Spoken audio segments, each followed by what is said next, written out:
Assalamualaikum warahmatullahi wabarakatuh. Kali ini kelompok kami akan membahas materi tentang teknologi pendidikan dalam kelas.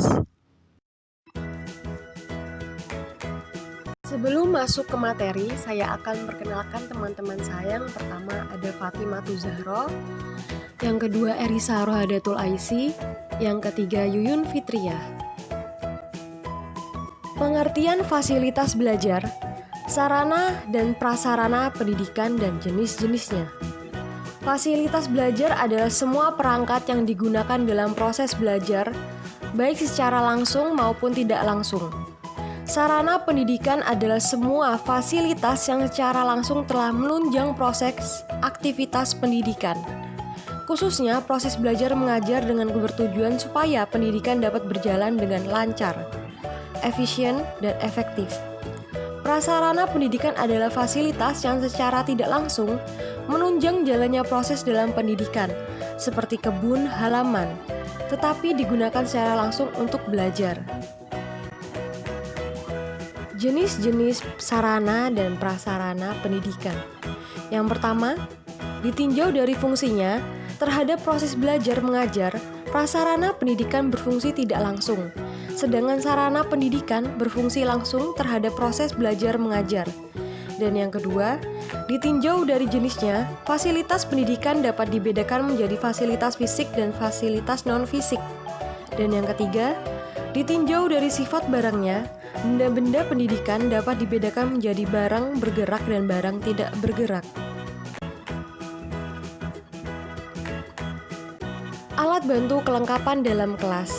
Menurut Caroline dan Edmund, ada 4 kunci bagi guru untuk melakukan pengaturan ruang kelas yang baik, yaitu: pertama, jadikanlah wilayah sirkulasi dan mobilitas siswa tinggi dan bebas dari kemacetan. Dan yang kedua, pastikan setiap siswa dapat dipantau dengan mudah oleh guru. Dan yang ketiga, menjaga agar instrumen pengajaran yang sering digunakan dan perlengkapan siswa mudah diakses. Dan yang keempat, pastikan bahwa para siswa dapat dengan mudah melihat presentasi dan tampilan seisi kelas. Menata tata letak meja dan kursi.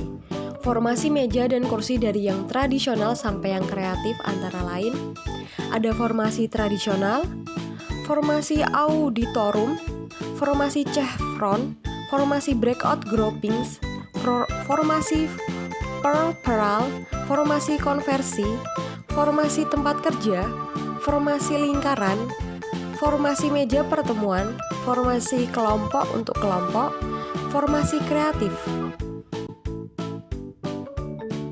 Hal-hal yang berkaitan dengan kelas. Kurangi kepadatan di tempat lalu lalang, gangguan dapat terjadi di tempat yang sering dilewati. Pastikan bisa dengan mudah melihat semua murid. Tugas manajemen yang penting adalah memonitor murid secara cermat. Materi pengajaran dan perlengkapan murid harus mudah diakses. Ini akan meminimalkan waktu persiapan dan perapian dan mengurangi kelambatan juga gangguan aktivitas. Pastikan murid dapat dengan mudah melihat semua presentasi kelas. Tentukan di mana Anda dan murid Anda akan berada pada saat presentasi diadakan. Ada berapa ragam manajemen kelas yang dikemukakan John Afifi.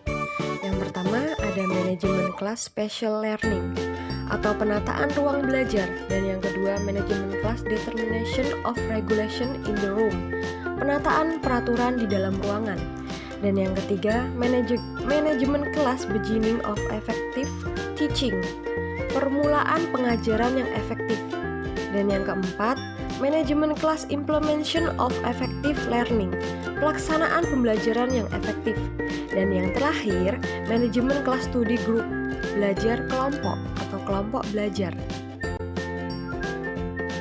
Sekian materi yang dapat kelompok kami sampaikan, semoga bermanfaat bagi kalian semua. Kurang lebihnya mohon maaf. Wassalamualaikum warahmatullahi wabarakatuh.